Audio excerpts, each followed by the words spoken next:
Good morning, Bucknutters. Welcome to the Bucknuts Morning 5 here on Friday, May 21st, 2021. I am Dave Biddle. I am very happy joined by Jonah Booker for his usual Friday visit. J-Book, let's start with Heisman odds.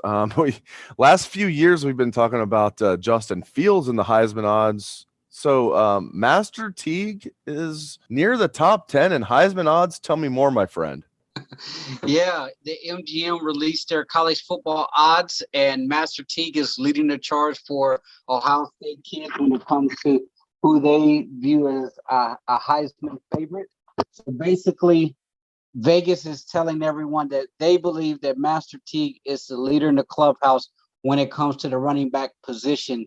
You're looking at 28-1 odds there that puts him right outside the top 10 in all of college football.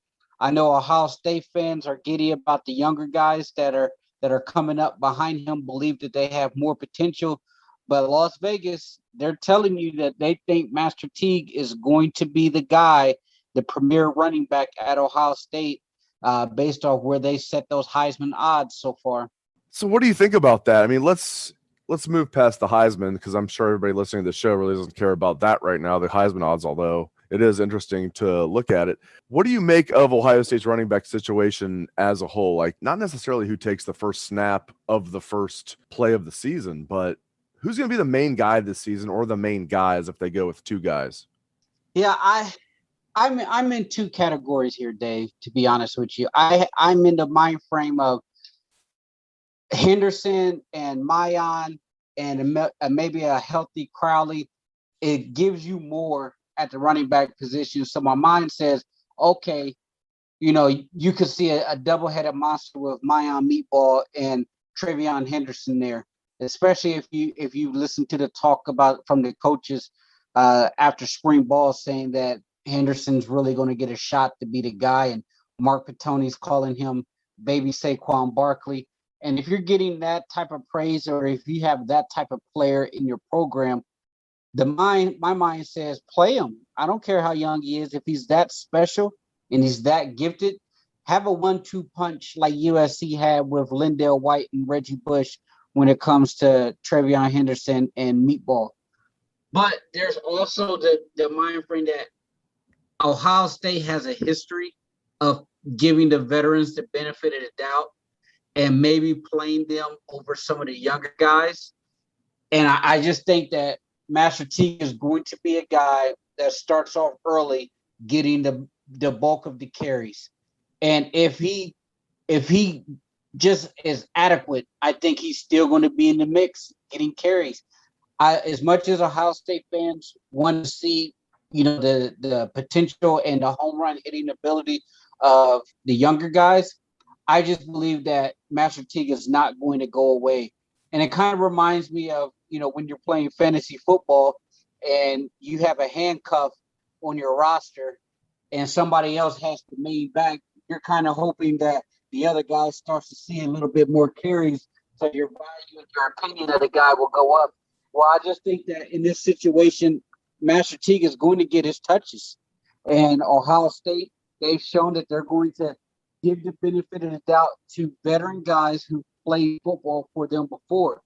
I really can't remember a time where Ohio State had a veteran player who's had, over 100 plus snaps on the field, just all of a sudden not see the field any longer, meaning that they were just completely jumped. I'm sure someone can point one out, but history tells you that if you have a veteran at Ohio State and he's played meaningful snaps in the past, he's going to get those lion's share of reps until he actually graduates. And that's just kind of how Ohio State goes about their business. Some will argue that that shouldn't be the case, that the best players should play. So I'm just kind of in the boat of, I wouldn't mind seeing those younger guys. I think they have a much more higher ceiling. But I also believe that as much as people want to speak it into existence, Master Teague will get his touches. Jonah, I've been spending way too much time watching the Reds lose baseball games because I missed when Mark Pantoni compared TreVeyon Henderson to Saquon Barkley. I love that. I mean, I shouldn't have missed that, but I love that. That tells me everything right there. I mean, talk more about that. It was on the Twitter, and they commented back. They had a picture of Henderson or something like that, and Pantoni replied back, "Baby Saquon," along those lines. So if Pantoni is throwing that out there, that tells me that Ohio State has something special in the making. So to me, if you got a guy that is a potential first round NFL running back, play the guy, get him his touches, and see what he can do. And we've seen it time and time again at Ohio State. That's a position that you can make an impact right away as a true freshman. We've seen it time and time again. I mean, even Archie, back when that wasn't even a thing, the first time freshmen could even play, Archie made his splash as a true freshman. And then, it snowballed from there when you look at Ohio State running backs, Robert Smith, Maurice Claret. I'm going to leave guys out, I'm sure. Beanie Wells, J.K. Dobbins, many, many else. I mean, I'm sure I'm leaving guys out, but that's a position that you can not only play right away, but make a big splash. So absolutely, I'm expecting big things out of TreVeyon. That's awesome that Pantoni compared him to Saquon Barkley. All right, last thing, man. I mean, JTT, where are you at on JTT? Because as I've said on the show, J-Book, I'm not optimistic at all on this. I'm not ruling it out. I know he likes Ohio State, but where are you at on this? Where do you think JTT is going to go, and what percentage chance do you give Ohio State of landing him? Yeah, as we've talked about him numerous times, Dave, and for a while I was really bullish. You listen to Brandon Huffman on 24/7, and he was pretty steadfast that Ohio State has held the lead for the longest period of time.